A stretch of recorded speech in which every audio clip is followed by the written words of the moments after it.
ianao no aram-batoko sy fiarovana voa Andriamanitro vato lampy alofako apingako ary tandroka famonjenay miantso anao Andriamanitro famendriko terainy anao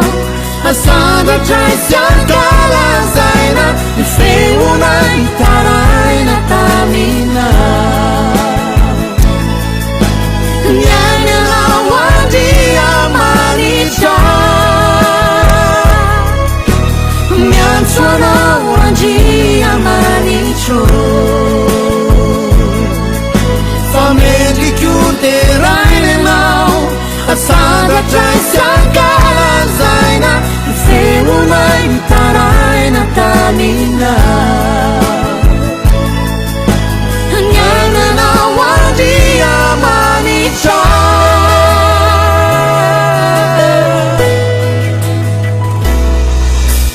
misandratsy anao Jehova tompoko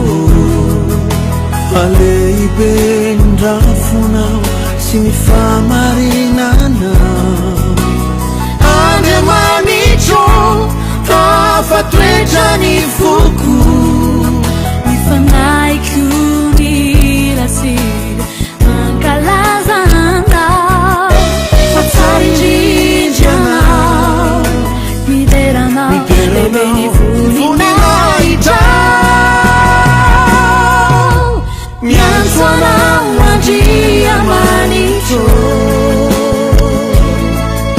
famendriko terainy anao asandatra sy ankalazaina ny feona hitaraina taminao niainy anao Andriamanitra miantso anao Andriamanitro